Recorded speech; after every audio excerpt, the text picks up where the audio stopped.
My mom let her abusive boyfriend ruin our childhood and lost custody because of it. Now 5 years later, she wants us to do family therapy together so we can heal and be a family again.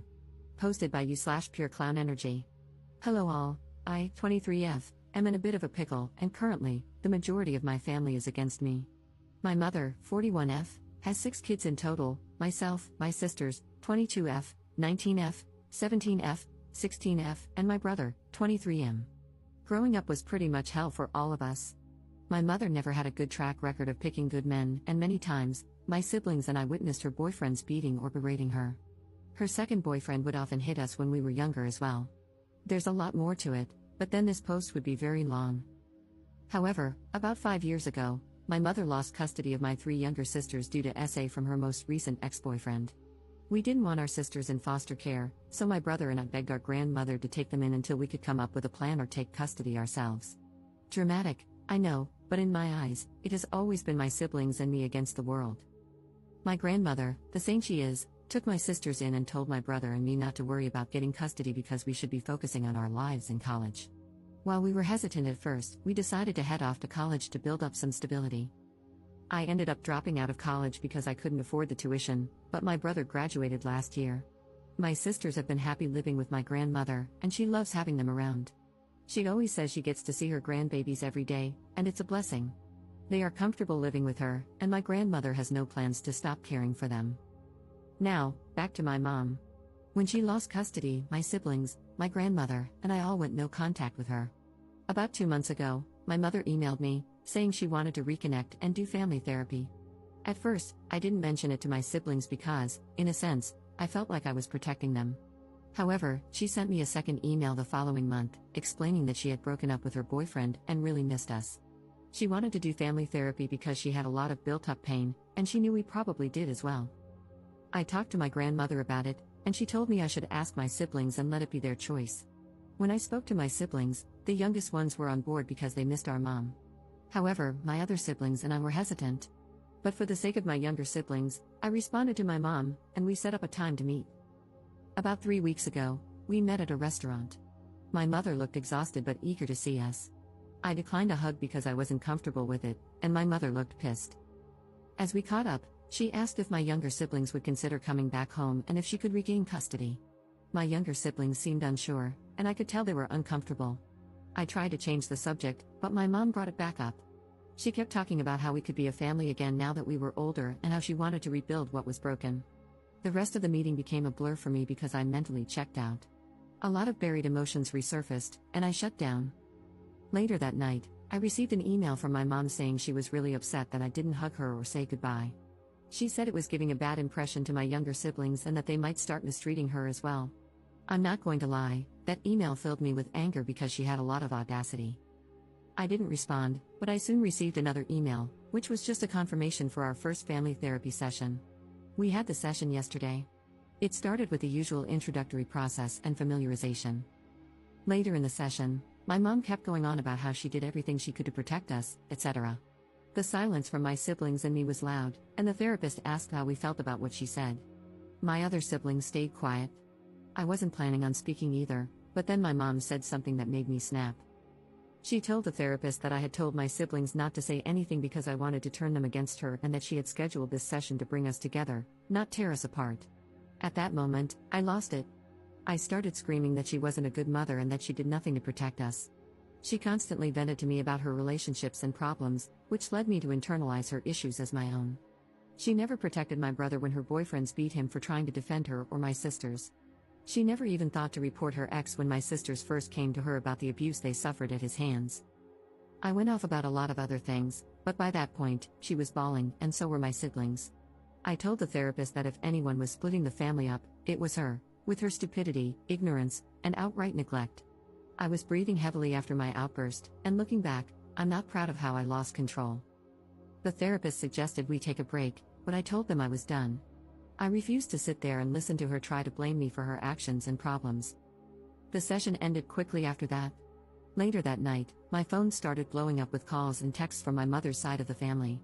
They berated me, saying I was a horrible person for hurting my mother and making her feel terrible. They ranted about how she was trying to turn over a new leaf and rebuild a relationship with us. After all the calls and texts, I've been feeling like a crappy person for what I said to my mom. So, honestly, am I the jerk here? Up in the comments. I honestly don't even know where to begin. I'm crying because the support has been extremely overwhelming, and for once, I feel heard and seen, outside of my grandmother, of course. I truly appreciate the support. I have tried to read all the comments, but they keep rolling in. Again, thank you guys so much. I will add some context since I didn't elaborate much before because I didn't want to type a novel and make anyone read so much. My grandmother, she is my mom's mom. She cut my mom off because my mom would constantly steal money from her or sneak boys into the house, knowing my grandmother wouldn't approve. My grandmother is an SA survivor of my grandfather, my mom's dad. She actually took him to court to get him arrested, which is why she is essentially the black sheep to the majority of our family. My grandmother explained to me when I was much older that our family has a lot of SA history involving family members. Our family is highly religious and believes that we should pray over them every day to heal them. Why I felt awful, my mother is also a victim of abuse, and I felt like a hypocrite for calling her out and saying what I did, as if I wasn't taking her abuse into account. However, as many of you have mentioned, even as a victim, she still allowed the abuse to happen. I think reading that is what made me start crying. My siblings and I never got counseling because we just thought it was our fault that we experienced the abuse. In our past conversations, we often try to carry the burden of not protecting our mom more. My mom's side of the family, they are enablers and abusers themselves. My grandmother has countless stories about them.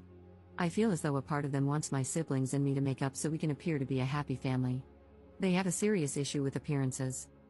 My siblings, my brother is the real star of the show, honestly. Before we even made it to the first session, he told my youngest sister that our mom would probably say a lot of things, but if she wasn't ready to talk or if she wanted solo therapy, he would pay for it in full. After the session, she decided to go for it because she has a lot of complicated feelings about our mom. My other sisters are still emotionally distraught. They thanked me for speaking the truth and saying what needed to be said. They said they couldn't say anything because they didn't know how to word it. Like me, they didn't want to be cruel. I truly appreciate all of the comments and the reassurance. I sent my grandmother the post, and she said all of you guys are rock stars and that the majority of you are right, that my mother is a C&T. If you guys have any more questions, please feel free to ask. This has been a huge step for me in getting my own therapy because I let a lot of this build up over the years. My tangent to my mom went on for a few minutes before I had to stop because I was so pissed.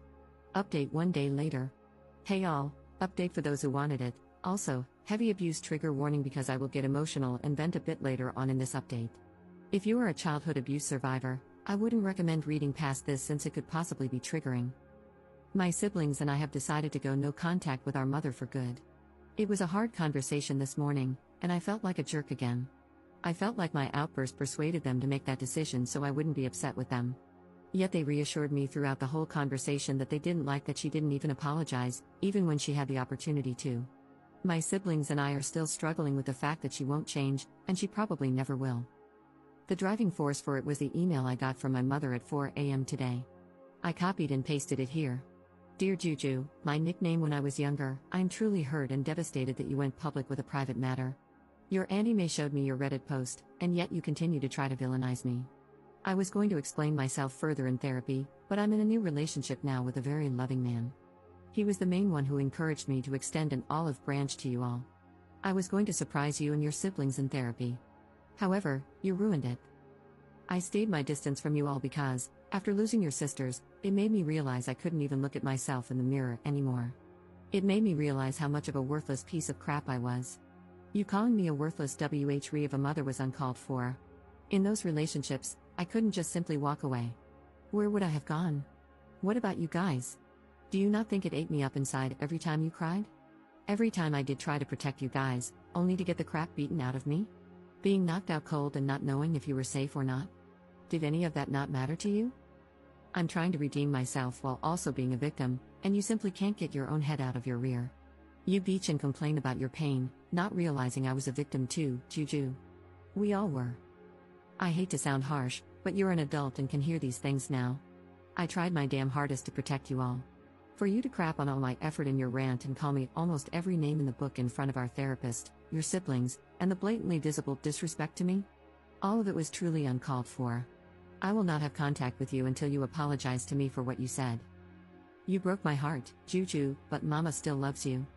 And me going no contact with you is to show that you can't just hurt someone because you yourself are hurting. I will be over to see your sisters later at my mom's place to talk one-on-one with them. I would appreciate it if you were there to apologize. But if you will not, then I highly ask that you not be there. The email really crushed me. I completely understand that she was a victim as well. Like I also mentioned to a kind Redditor who messaged me last night, she did provide what she could.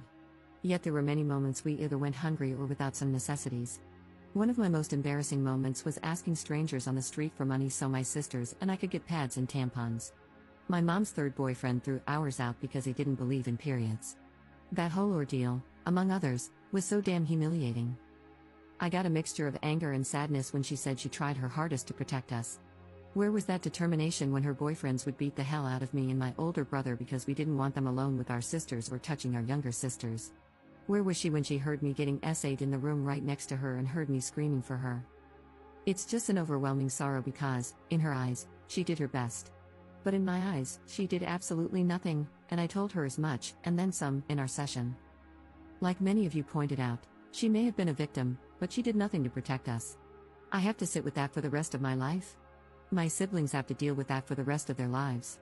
I have to work through all the damage she caused while she gets to play hero and have her redemption arc? I'm done with her, and I'm happy to know the feeling is mutual according to her. She did call my grandmother this morning during breakfast and demanded that she let her see her kids. My grandmother told her that she could try, but she wasn't coming past the gate unless my sisters wanted her to. My grandmother put her phone on speaker and asked my sisters if they wanted to see her. My youngest sister actually responded this time and said no. And not for a very long time, at the minimum. My mom tried to scream at my grandmother, but I could hear her voice cracking from trying not to cry on the phone. My grandmother told her she could go F herself, not to call her again. After that, the conversation about no contact went into overdrive. My siblings have their own memories of her to account for. They aren't comfortable with me sharing them, so I really just shared mine and a bit of my brother's. It's all just so surreal to me. I thought that maybe she was actually okay with being alone, but here she is, not being truthful about when she broke up with her most recent ex. I didn't ask because I don't even care anymore. Yet she's already in a new relationship? It's hard to grasp that my mother just can't be alone. I even feel disgusting calling her my mother because it stings to know that she never really was a mother. Not to me or my siblings. For my family members who have been messaging me, I just blocked them on every social media platform. They stopped trying to call me since I set up my phone with an app to reject all calls from unknown numbers that aren't in my contacts. As for my mom, I copied and posted my response here. Victoria, since you are no longer my mother, I have no need for formality. You make me absolutely sick to my stomach. You know the pain you caused me and my siblings. You know you didn't do crap. You know that you never even had a grain of maternal instinct. If you did, you never would have allowed us to get hurt. I know you can't sleep at night with those thoughts running around in your head. I hope for the rest of your life, it eats you up inside. Your new boy toy will be the only thing by your side when you're frail and almost dust. I'm done allowing you to hurt not only me but my brother and sisters as well. You have no right to try to prance your happy, fake face into our lives now that you see we are doing well without you. It hurts, doesn't it? To know that even through all the BS, we are 10 times better people than you could ever imagine in your twisted little head. You don't have to worry about me contacting you. I will have nothing to do with you. Even after your death, I will have no connection and, hopefully, no memories of you.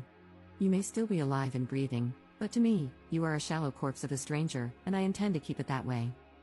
You live in a fantasy world, and I hope on your deathbed, you have such a crippling feeling of regret that you croak on the spot. Don't ever contact me or my siblings again. My brother wants you to know he'll spit on your grave if he ever finds out you died, so sleep well with that, you effing beach. I'm not too proud of my response, but at this point, she is dead to me. She should have been a long time ago, but it felt so good to get that pain from the most internal part of my chest. I'm pretty sure she won't put up a fight since my words hurt her so much. If she does and her antics are crazy enough, I'll update again. However, for now, I'm taking a well-deserved break and signing myself up for therapy. I realize I have a lot of anger and resentment built up that I need to work through correctly and positively. Thank you all for the support and kind messages. I will be posting some of them on a vision board to help me through therapy. Thank you, Reddit, so much for being here in a time of need for a stranger. Love you all.